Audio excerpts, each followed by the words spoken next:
నగరం నడి ఒడ్డున చూడముచ్చటైన ఆసుపత్రి భవనం, ఆధునిక సౌకర్యాలు. అయితే పేషెంట్లు మాత్రం లేరు. అన్నీ ఉన్నా అల్లుడి నోట్లో శని అన్నట్లు సేవల ప్రారంభానికి అడ్డుపడుతున్నదెవరు?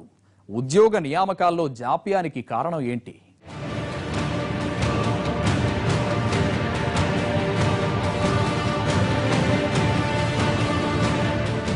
కరీంనగర్లో మాతా శిశు ఆరోగ్య కేంద్రం ఆసుపత్రి బోసిపోయి కనిపిస్తోంది. సర్వాంగ సుందరంగా ముస్తాబై ఈ మధ్య ప్రారంభోత్సవం పూర్తి చేసుకునే ఈ ఆసుపత్రిలో ప్రస్తుతం గందరగోళం నడుస్తోంది. ఆసుపత్రి నిర్వహణకు సరిపడ్డ సిబ్బంది లేక అందాల్సిన సేవలు పూర్తిగా అందటం లేదు. మాతా శిశు మరణాల్ని తగ్గించేందుకు ఏర్పాటైన ఈ ఆసుపత్రిని 150 పడకల సామర్థ్యంతో నిర్మించారు. పూర్తిస్థాయి నిర్వహణకు 149 పోస్టుల భర్తీ జరగాలి. ఎప్పుడో 2 నెలల క్రితమే ఈ ప్రక్రియ పూర్తి కావాల్సి ఉన్నా అనేక కారణాలతో అలా జరగలేదు. అన్నీ కాకున్నా ప్రస్తుతానికి ఆసుపత్రి నిర్వహణకు 39 పోస్టులు అత్యవసరంగా భర్తీ జరగాల్సి ఉంది.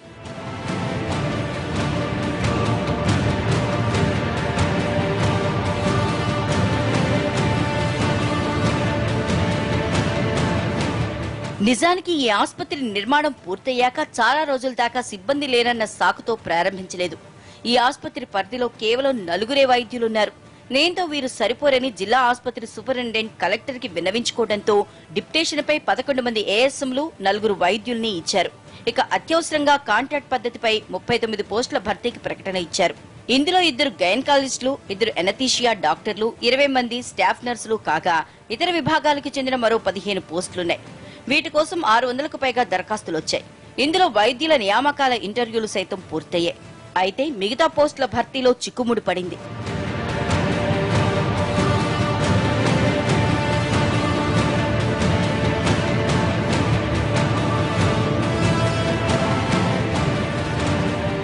నోటిఫికేషన్, ఇంటర్వ్యూల దాకా బాగానే ఉన్న కాంట్రాక్ట్ నియామకాల ప్రక్రియ మాత్రం ముందుకు సాగటం లేదు.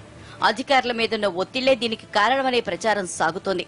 కాంట్రాక్ట్ పద్ధతిని జరుగుతున్న నియామకాల్లో తమ వారికి ప్రాధాన్యం ఇవ్వాలంటూ అధికార పార్టీకి చెందిన కొందరు నేతలు ఒత్తిడి పెంచుతున్నట్లు వార్తలొస్తున్నాయి. ఆ ఉద్యోగాలు ఇప్పిస్తామని కొంతమంది వసూళ్లకు సైతం పాల్పడ్డారన్న వార్తలు గుప్పమంటున్నాయి. దీంతో ఆసుపత్రి సూపరింటెండెంట్ ఆధ్వర్యంలో జరగాల్సిన నియామకాల్లో జాప్యం జరుగుతోందని సమాచారం. భారీగా వసూళ్లు జరిగాయన్న ప్రచారంతో సూపరింటెండెంట్ కలెక్టర్ ని కలిసి బాధ్యతల నుంచి రిలీవ్ కావడంతో నియామకాల బాధ్యతని జిల్లా వైద్యారోగ్య శాఖ అధికారికి అప్పగించినట్లు సమాచారం. ఒత్తిళ్ల ప్రభావంతోనే కరీంనగర్ మాతా శిశు సంక్షేమ ఆసుపత్రిలో పూర్తిస్థాయి సేవలు అందుబాటులోకి రావట్లేదన్న టాక్ నడుస్తోంది.